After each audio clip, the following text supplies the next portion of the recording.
Gua ada satu penasaran pendapat lo. Ini karena sebenarnya gua nggak setuju tapi subjektif. Kalau ada yang berlawan dengan gua juga nggak masalah, ya karena menurut gua mengenai praise and worship di gereja yang sampai loncat-loncatan gak karu-karuan, lu tau gak sih? Nggak tahu yang mana. Mari kita gila-gilaan untuk Tuhan, terus gitu. Ini pas praise. Terserah deh mau lu sebut praise kayak mau apa kayak. Ya pas lagu cepat. Iya, lempar ini, lempar itu, Lempar ada apa tuh? balon, bantal segala macem. Berbantang. Ya, lu pernah lihat gak ada gereja yang ibadah? Yang jelas bukan di Indonesia ini, yang jelas di luar Indonesia. Oke. Lu tahu Moss and Dive nggak? Enggak. Rocker kalau lagi main terus dia lempar gitarnya terus dia loncat ke penonton. Oh iya tahu. Di luar negeri ada yang kayak gitu, ibadah. Oh oke. Dan mereka bilang itu ekspresi mereka dalam menyembah Tuhan. Oke terus? Gimana kalau itu terjadi di gereja lu? Which is nggak mungkin karena jumlahnya belum terlalu banyak. Lu mau? Enggak. Which is nggak mungkin karena kita duduk. Iya. Kalau berdiri masih bisa loncat. Bisa. Anak lu paling bisa gitu, kan masih kecil. Nah, pertanyaannya apa itu praise and worship? Tujuannya apa praise and worship? Gue selalu balik ke purpose. Nah, oke. Menyembah, memuliakan, meninggikan Yesus Kristus. Harusnya. Itu. Tujuannya itu. Lu mau ngapain? Lu mau loncat ke penonton. Lu mau loncat ke jemaat terus ditangkep-tangkep, Tapi dioper-oper. itu contoh ekstrim. Iya, itu contoh ekstrim. Itu tujuannya yang ditinggikan di situ siapa? Yesus Kristus apa pemain gitar? Ya menurut gua sih mereka, bukan Iya Yesus kan? lah. Iya kan? Nah, artinya itu salah. Gue dengan yakin 100% gue bilang salah. Karena yang ditinggikan bukan Yesus Kristus. Iya kan? Kita sering denger nih di lagu-lagu rohani yang di Spotify. Ah, Pemain gitarnya disebut. Nah, gua nggak mau sebut lah namanya. siapa gitu. Neong gitu kan? Terus Itu yang ditinggikan siapa? Nah, kalau dalam konser disebut ini konser kok, tapi lagu rohani, it's okay. ya udah. Tapi kalau lu bilang ini adalah penyembahan, praise and worship, harusnya Yesus yang ditinggikan. Betul. Jadi saat bukan Yesus yang ditinggikan, itu sudah menyalahi kata-kata praise and worship atau penyembahan itu sendiri. Itu dia. Makanya itu kan tadi contoh yang agak ekstrim lah ya sampai kayak gitu ya. Kayaknya Iya, makanya. sedikit lah gereja yang bakal melakukan itu. Atau gitu. yang tadi itu pemain musiknya disebut terus Iya. ganti-gantian kan dikenalin terus mereka solo biasa kan? Ya kalau perform ya udahlah gitu. Gitu. Gua ada satu lagi yang agak mengganggu gua yaitu gini. Ketika WL, mari kita kasih tepuk tangan. 5 menit buat Tuhan gitu. Coba tepuk tangan kan? Tuh. Dia ngapain? Di tengah-tengah dia begini. Di tengah-tengah. Ada yang tepuk tangan juga sih, tergantung WL-nya kan? Iya, Nggak tapi dia semua. tengah-tengah. Tengah-tengah maksudnya gitu? Di tengah-tengah mimbar. Oke. Dia gini. Dia enjoy sama jemaat. Itu kita tidak tahu motivasi dia. Betul. Tapi gini, kan apa yang terlihat di fisik muncul dari hati kan. Makanya sekali lagi, ini kan subjektif. Ini pendapat gua. Kalau lu mau kayak gitu, harusnya ketika jemaat tepuk tangan, lu menyingkir ke samping. Oke. Karena itu tepuk tangan buat Yesus kan, bukan buat lu kan. Kenapa lu yang nikmatin? Nah, iya, tapi kalau itu masalahnya ya tadi subjektif. Bisa itu kita nggak tahu, baliknya kita nggak tahu motivasi. Siapa tahu dia angkat tangan dia, aku kembalikan semuanya kepadamu Tuhan. Kita nggak tahu ya. Baliknya kita nggak tahu hati orang itu. Ya. Tapi ya ada kemungkinan dia menikmati tepuk tangan, tapi ada juga kemungkinan dia tidak menikmati. Bukan menikmati gitu. Tapi kalau itu tempat rawan bukan. Iya, itu tempat rawan buat dia. Ya balik lagi sih. Jadi yang tahu itu bukan gue, bukan lu, tapi dia dan Tuhan. Iya. Masalahnya justru karena kita nggak tahu. Maksud gua gini, ini gua loh. Kenapa nggak dibikin standar? Kalau lu mau kayak gitu tuh, menyingkir gitu loh. Jangan di tengah, maksud gua gitu. Ya. Tempat yang paling agung dalam ibadah itu kan hanya milik Tuhan. Gitu maksud gua. Dan lucunya banyak WL yang kasih tepuk tangannya meriah. Menurut dia kurang kencang. Kurang kencang dong. Supaya Yesus denger. Emang Yesus nggak denger? Ayo, maksud gua gitu loh. Nah, kalau lu lihat Om Kris Manusama kalau khotbah, kalau lagi ibadah tuh WL, nggak usah nyuruh jemaat angkat tangan, tepuk tangan, emang sekolah minggu Iya. gitu. Nah, banyak WL yang tanda kutip ya tidak terdidik dalam leading. Malahan di gereja gue yang lama nih, sekarang mereka lagi ubah aturan dalam penyebutan nama WL. Nggak boleh lagi nyebut WL. Jadi ya, Song leader. song leader. Karena siapa lu bisa mimpin worship. Lu tahu apa soal worship kayak gitu loh, kayak gitu. Jadi harusnya song leader, bukan worship leader. Gitu. Sedangkan kalau hidup lu sendiri kalau nggak ada worship juga, lu jadi orang munafik di depan gitu kan. Worshipnya cuma hari Minggu deh. Iya. Itu pun hafalan. Nah, terus yang ngedrum, puter-puter stick, gitu kan. Gitar mungkin dilempar ke belakang, terus gaya nginjak speaker di depan tuh, gitu, misalnya gitu. Rockstar ya. Iya. Satu sisi gue dulu sependapat begini, itu ekspresi mereka. Boleh. Satu sisi. Cuma kan pertanyaan justru karena kita nggak tahu isi hatinya. Makanya lu hati-hati dalam berekspresi. Iya dong.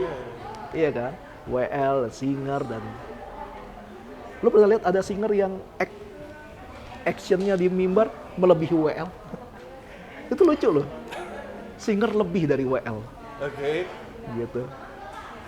Jadi singer bisa di belakang, dia yang mandu jemaat. Lucu loh kayaknya. WL lagi nyanyi, dia yang mandu di belakang. Abis ini apa. Itu lucu loh kayaknya. Nah jadi ya balik lagi ya, gereja kan punya standarisasi masing-masing dan sebagainya gitu. Tapi di sisi lain tuh kayak apa yang kita lihat depan mata itu kan harus kita atur. Karena kan manusia memang lihat apa yang di depan mata. Yang bisa lihat hati kan cuma Tuhan. Jadi makanya kita harus atur juga apa yang kita kasih lihat gitu. Karena kita yang melayani di mimbar itu kan bukan sedang perform, bos. Lu sedang bantu jemaat untuk worship. Jadi ya itulah, itu yang mengganggu gua. Gitu. Ya menarik. Dan ini pasti ada yang setuju, ada yang nggak setuju, dan ya terserah lah gitu kan, namanya juga subjektif kan, pendapat gua pribadi. Apapun yang kita lakukan intinya kalau dalam ibadah memuliakan Kristus atau tidak. Bahkan kesaksian pun bisa dibuat tidak memuliakan Tuhan. Itu pun juga jadi masalah. Gini, menurut pelakunya dia memuliakan Tuhan, Padahal enggak. tapi menurut yang ngelihat, Contoh, saudara, bisa gitu kan? Saya punya hutang 3 miliar. lunasin dong. Ya kan? Saya bingung. Saya doa, saya puasa 40 hari saudara, nggak makan, tapi minum. Kalau nggak saya nggak ada di sini. Gitu kan dia bilang. 40 hari. Karena 40 hari lagi memang tenggat waktunya, kalau nggak rumah saya disita. Ini bukan cerita siapa-siapa ya, ini karangan gue sendiri aja. Tapi banyak. Di hari ke-39 tahu saudara, tiba-tiba rekening saya ada yang transfer jumlahnya pas sampai titik komanya. Wow, semua jemaat tepuk tangan. Percayalah dengan kuasa doa dan puasa. Mana Yesus? Orang-orang yang punya utang 200.000 sampai 200 juta Melakukan hal yang sama. Doa puasa dia. Dan nggak terjadi apa? Lunas nggak? Ada. Nggak ada. Disita rumahnya. Ya kan? Iya. Karena yang dimuliakan adalah Doa dan puasa. puasa. Apa? Our work, pekerjaan kita, apa yang kita lakukan. Padahal kekristenan adalah apa yang Tuhan sudah lakukan buat kita, bukan apa yang kita lakukan buat Tuhan. Itu yang akhirnya nggak work. Dan itu juga kan yang bikin jemaat tuh terlalu bergantung sama cerita orang. Mereka sendiri nggak pernah mau menggali Alkitab dengan sendiri. Tahu nggak yang menarik apa? Saat dia cerita ke teman komsel atau ke ketua komselnya, saya puasa juga loh kayak Pak itu, tapi utang saya nggak lunas Pak. Ya. Kamu kurang beriman, mampus kan? Kamu kurang beriman sih, ayo lebih beriman lagi. Dia akhirnya, oh saya kurang beriman, oke saya akan lebih. Sekarang kalau tadi nggak makan, sekarang nggak minum juga. Mati. Ya, amit-amit mati, tapi minumnya 12 jam lagi minum gitu. Pokoknya dia lakukan lebih lagi. Karena dia bilang kurang beriman, ya kan? Dia lakukan lebih lagi. Jadi nggak utang? Nggak lunas juga. Ya lu tuh nggak bakal Terus dia lunas. bilang apa lagi? Belum, kamu kurang. Ayo lebih semangat lagi dong. Akhirnya dia muter terus di lingkaran setan. Ujungnya apa? Kecewa sama Tuhan. Iya. Gue sudah lakukan semua. Tapi Tuhan tidak lakukan apa-apa. Apakah Tuhan tidak sayang gue? Wah. Apakah Tuhan sayang lu harus dengan melunasi hutang lu? Iya. Lu masih hidup sehat aja. Itu udah bentuk sayangnya Tuhan. Iya. Nah Jadi- itu Jadi akhirnya gereja yang membuat jemaat kehilangan iman tanda kutip sama Tuhan karena dimasukin ke lingkaran setan. Ini bukan cuma tentang hutang. Banyak. Ini tentang amarah. Misalnya gue nih orangnya pemarah. Gue pasti suatu hari walaupun sekarang udah memimpin orang itu masih bisa jatuh nggak dalam kemarahan? 1000% gue jamin gue akan pasti everything bisa meledak. possible. Kalau yang dilakukan adalah bukan lu kurang berdoa, lu gimana lu mau mimpin orang dan oh iya Tuhan ampun sampai nangis aku oke dari situ bertobat bisa marah lagi nggak? Marah lagi mungkin waktunya jeda lebih lama tapi marah lagi saat gue marah lagi mungkin lebih meledaknya lebih gede frustasi nggak? Frustasi putar terus akhirnya nggak kuat lingkaran setan. Nah Iya. lingkaran setan itu yang bikin gereja. Tapi lucu gini, waktu ada orang yang ngikutin jejaknya gitu untuk puasa ya. Ketimbang lu ngomong lu kurang beriman, kenapa lu nggak doa bareng sih? Yuk kita doa sama-sama yuk. Kenapa nggak gitu sih? Iya bisa Iya, jadi. lucu kan? Iya. Orang cuma mau cerita yang spektakuler, tapi nggak mau menggali lebih dalam tentang firman Tuhan. Iya. Gue pernah lihat ada kesaksian kayak saya ada utang sekian ratus juta bahkan M gitu kan. Tapi dalam 2 bulan Tuhan tunjukkan kuasanya, saya bisa melunasi itu dalam waktu 2 bulan. Setelah diperiksa, dia memang bisnismen. Bisa yang denger orang-orang yang karyawan gaji UMR. Bisnismen angka 200 juta sampai puluhan M itu angka yang biasa, bos. Kalau bisnismen ya. Tapi untuk orang yang gaji UMR, utang 3 juta gede loh. Iya. Maksud gua, aduh, kita tuh kekristenan tuh banyak dicetek-cetekin gara-gara kesaksian-kesaksian nggak perlu.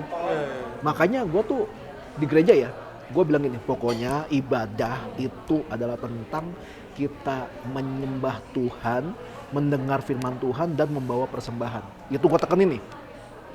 Karena memang esensi ibadah itu. Ya kan dari zaman perjanjian lama orang datang menyembah beribadah kepada Tuhan bawa apa? Persembahan gitu loh. Ya, 3 itu. Jadi dalam ibadah nggak boleh kesaksian pujian, ada kesaksian cerita, ada promosi album gitu, nggak boleh. Bolehnya kapan? Selesai doa berkat, baru lu boleh. Karena ibadah udah selesai, gitu. Kalau promosi Instagram boleh? Buat apaan sih? Terkenal amat. Terkenal amat lu mau promosi Instagram. Nggak, maksud gue gini, gue agak mengkuduskan ibadah itu sendiri. Gitu, jadi gue nggak mau campur-campurin. Karena gue udah ngeliat ibadah jadi kepanjangan. Gara-garanya belum doa berkat, tapi ini masih ada kesaksian ini, kesaksian itu, mana kesaksiannya panjang banget dan susah diberhentiin. Jadi kalau diberhentiin ya? ya kan banyak yang udah ngomong susah berhenti kan? Iya banyak. Udah susah berhenti, di akhir ngomong dia bilang semoga kesaksian yang singkat ini, singkat di mana? Nah, semoga kesaksian ini memberkati saudara dan saya ada buku di depan ya. Jadi, khusus nyimpan ini ada diskon 10% dan semua keuntungan yang kami dapat kami bagikan ke yayasan ini. Di mana yayasan itu punya saya. Gitu. Sama juga. Sama juga, Bu. Ya, gitulah. Dunia gereja unik, lucu, tapi yang penting gereja kita terpelihara dengan baik. Kita jadi pemimpin juga, jalanin tugas kita yang benar juga sesuai dengan firman Tuhan lah ya. Kita patokannya selalu harus Alkitab, nggak boleh yang lain. Gitu. Kalau enggak nanti kita bakal kebawa keseret sama arus-arus dunia gitu, yang kelihatannya keren, tapi justru menyingkirkan Tuhan. Gitu. Kita ngomong udah terlalu panjang ini, jadi kita sudahi saja. Bye. Bagi cerita